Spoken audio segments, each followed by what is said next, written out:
ใส่หน้าขนมชีสันเป็นตะแสบจังตำเค็มกระแดกปรุงมีเยอะ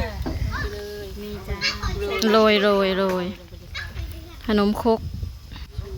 โรยโคกสูตรยายจิ๋วบรรณาแป้งกับซีเข้มๆน้อยหนึ่งเค็มหวานมันเป็นน้ำแม่ค่ะได้ที่เป็นน้ำแป้งโมเมนต์อันซีเขาก็ใส่เรียกแนวนี้มันยังบ่เค็มเด้มือนะให้ใส่ลายนั่นแหละมันนัว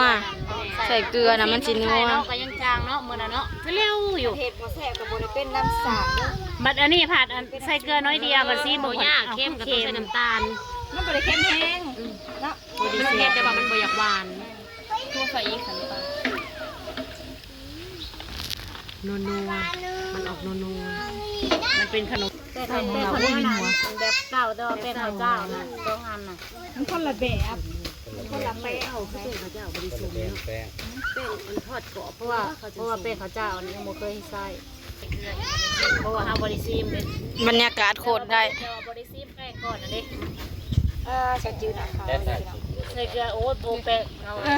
เพิ่นใส่ครีมนะข้าวพดลนะไม่ฮะแป้งเม็ดนี่ค่ะเนี่ยว่าแป้งเล็กน้อยบุ้งนี่แป้งใส่แป้งกับเบิร์ดเดียวนี่นะโบแป้งให้กล้าได้แป้งน่ารักอ่ะนั่นใส่แป้งน่ารักพอจังน่ารักจังเลยสะดอกแป้งน่ารักใส่แป้งน้องให้กล้ามันเคยครีมมาเคยโฆษณาขายครีมเนี่ยก็หนาขี้ฟ้าออกครีมเสื้อผ้าทันเดโฆษณาอยู่ในคลิปสภาพบ้านใดขั้นว่าหนาเองฝ่าเบิร์ดเองจะเอามาขายคิวเกียร์เลยก็ใส่สองการที่2บนทันเบิร์ดเนื้อน้อยเดียวนี่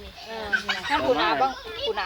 ก็ใส่แล้วก็ดำซับแต่ว่าเขาบริษัทเราเขาใส่น้อยหนึ่งไม่ใช่อันผมไม่สิว่าเปิ้ลใส่ได้อันนั้นเฮ้ยอย่าเข้าไปตัวชิดนี่ซุกเลยพี่น้องมาซีมนำกันพบเกาะงดกินห่อนๆยังแซ่บฮะ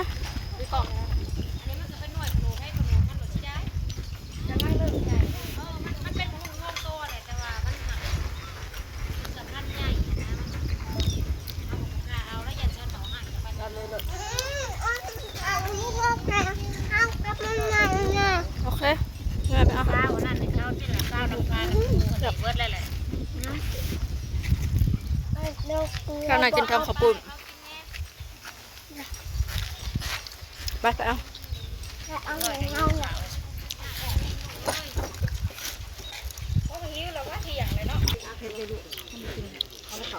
บ่าวตะวันกินตำ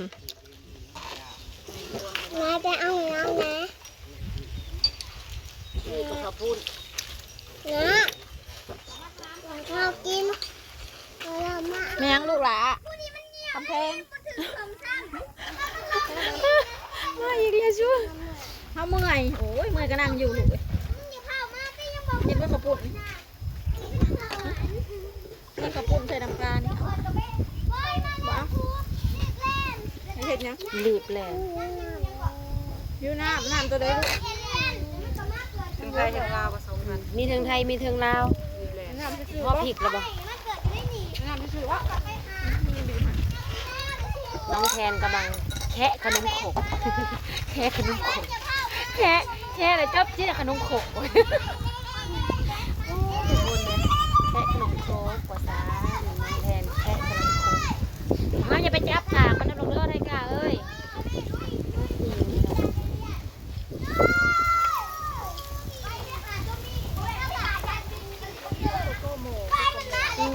เด็กๆคอหมูเด็กๆออกมากินขนมโคก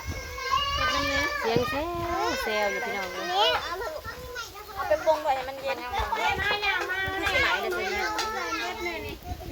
กะทิตัวสิจงไว้ยังคือบ่ใส่มันเบิดไม่ใส่กะทิโอ้ยนั่นแหละกะทิกล่องเดียวก็ใส่บ่เบิดเฉพาะมันจังบ่มันเฮ้ยเฉพาะมันบ่มันโอ้ยซ้ำไปนัวกับบ่ปากเอาเด้อซุมเจ้ามันสิใหม่เด้ถ้ามันบ่พอน่ะถอกน้ำมันใส่อีกน้ำมันใส่ตรงกลางนี่นี่เทสเฮ้ยเขานี่อยู่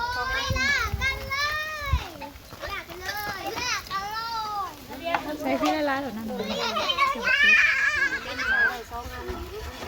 ใส่ตรงนี้เต็มกระปุกก็เต็มผ้าเอาไว้ใส่ ก็แค่ใส่เบิดแต่ละอันนี่ เอาสตากัน ปลาไว้2อัน เอ้ยจะพอพี่มันไหลลงอยู่เบิดน้ำ นี่ มัน นั่งกับมันจิ้วฮักกระไซก่อนที่บ่ใส่ ค่อยมันค่อย เราใส่แล้ว ใส่ไปนี่ม้วนนี่ม้วนแห้งๆนี่เอาใส่ไว้โลดเดี๋ยวมันพดแล้วมันก็สิลงไปอยู่ก้นเขาออกง่ายข้ามเลยลูกมือลงศูนย์นี่ก็สิขวบลงนี่ลงศูนย์เอาใส่มันแห้งได้พี่นะเอาใส่เบิดเลย ขมืดเลยโอ้ยปาก แน่คำมือยังใส่ร้านนอนอยู่ ขมืดเลยค่ะนอน หิวน้ำเด้เฮ้ยน้ำกินมาแน่นบี ถ้าได้น้ำนะไม่กระตุกนะ เองกินมัน เพิ่นบ่เบาเองนะขมืดเลยเพิ่นแม่บอกเดี๋ยวว่านั่นเวลาลิ้นจะมาว่าตายว่าเอาใหม่ลูกโดยสูขึ้นมาแงะขี้ดินจะเอาเนี่ย มันล้มมันใช้มันเสียว มันเป็นเด็กหน่อยดินบ่มันเป็นมือเด็กหน่อยดินบ่ ลมพัดย่านเข้าไปกินย่านเข้าไปกินย่านนั่นแหละตัวที่บ้านนี่นะกินกับเกลือซื่อๆกันบ้านนี่บ่ลูกได้หมดก่อนบ่เนาะกินแต่น้ำบ่มีเป็นนัวเขาสิเอาหยังใส่เขาตำก็ยังบ่ได้ใส่ใส่นิดเดียวนึงโดยแม่พริกเรามาใส่ยังเส้น